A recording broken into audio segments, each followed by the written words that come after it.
Hello दोस्तों, पिछले video में हमने देखा था कि कैसे आप डीएसए कोड ले सकते हो और कैसे आप विदाउट एनी इन्वेस्टमेंट आपका लोन का बिजनेस चालू कर सकते हो। तो आज की वीडियो में हम देखेंगे कि आप एसबीआई से कैसे आप डीएसए कोड ले सकते हो और उनके लिए क्या क्या प्रोसीजर रहेगी। तो आप 12th या ग्रेजुएट पास होने चाहिए। दूसरी बात कि आपको लोन का थोड़ा बहुत नॉलेज भी होना ज़रूरी है। मैंने पिछले वीडियो में भी बोला था कि अगर आपके पास लोन का कोई नॉलेज नहीं है तो आप यूट्यूब पर उनके रिलेटेड काफ़ी सारे वीडियोस मिल जाएंगे जहां से आप नॉलेज ले सकते हो। तो बेसिकली आपको अप्लाई करने के लिए आप 12th या ग्रेजुएट होने चाहिए और आपका पर्टिकुलरली एसबीआई में आपको कोड लेना है तो आपका अकाउंट एसबीआई में होना चाहिए। आपको 2 रेफरेंस भी देने पड़ेंगे। जो बैंक में जॉब करते हो, कोई मैनेजर हो, उसका रेफरेंस भी आपको देना पड़ेगा। उसके बाद में आपको वहाँ से एक एप्लीकेशन फॉर्म मिलेगा। आपको उन एप्लीकेशन फॉर्म को फिलअप करना है।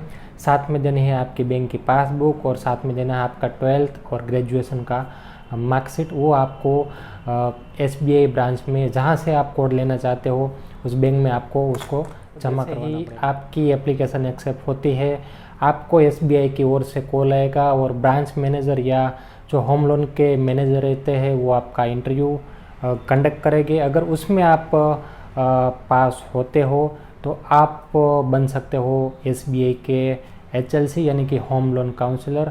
आप वहाँ का ऑफिशियली कोड लेकर आप वहाँ पर एसबीआई की जो होम लोन से उसमें आप अपना बिजनेस चालू कर टाइम में होम लोन में भी काफ़ी सारे कंपटीशन आ चुकी है।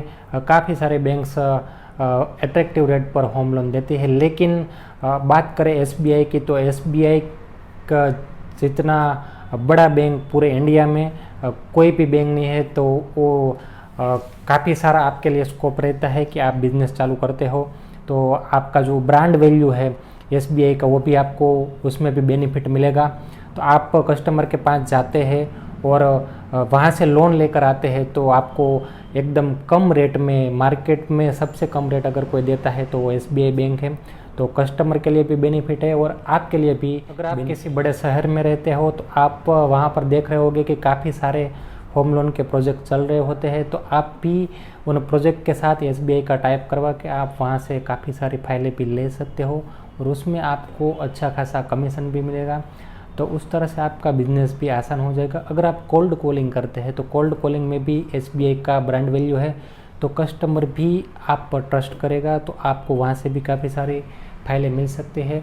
और दूसरी बात कि आप अगर कॉलिंग करते हैं तो एसबीआई के ब्रांड पर आपको कॉलिंग से भी काफ़ी सारी लीड्स मिल सकती है। एसबीआई की ब्रांचेस पूरे इंडिया में है तो आप कहीं से पर भी लोन लेते हैं, आपको सर्विस भी पूरे इंडिया में कोई भी ब्रांच से मिल जाती है। अगर कोई यूपी का बंदा सूरत में लोन लेना चाहता है, सूरत में सेटल है, तो यहाँ से भी वो लोन ले सकता है और उनकी जो सर्विसेज है, ईएमआई की किस्त है, वो कोई भी ब्रांच से कहीं से भी वो पे। एसबीआई में पूरे भारत के 40 करोड़ अकाउंट से, यानी कि आप मान सकते हैं कि देश की आबादी का बड़ा हिस्सा अपना अकाउंट एसबीआई बैंक के अंदर रखता है। तो आप मान सकते हैं कि एसबीआई कितनी बड़ी है। एसबीआई की सर्विसेज की तो दूसरी प्राइवेट सेक्टर बैंक से तुलना में यहाँ पर जो आप होम लोन की फाइल प्रोसेस करते हो तो उसमें थोड़ा टाइम लग सकता है, क्योंकि यहाँ पर फाइलें बहुत ही आती है, क्योंकि एसबीआई बैंक को मार्केटिंग की बहुत कम ज़रूरत रहती है। इसीलिए आपको एचडीएफसी, आईसीआईसीआई बैंक की तरह जो सर्विसेज जो फास्ट मिलनी चाहिए वो नहीं मिलती है। अगर आप बड़ी फाइलें लाते हैं जैसे कि 50 लाख या 1 CR है तो उनका जो प्रोसेस रहता है वो एसबीआई बैंक में बहुत ही फास्ट रहता है और आपको सर्विस भी अच्छी। एसबीआई में पे आउट के बारे में तो आप 20 लाख से 50 लाख तक का लॉगिन करते हैं तो करीबन 30 से 35 पैसा आपको पे आउट मिलता है। अगर आप 50 लाख से ऊपर 1 CR तक करते हैं तो आपको 45 पैसा तक आपको कमीशन मिलता है।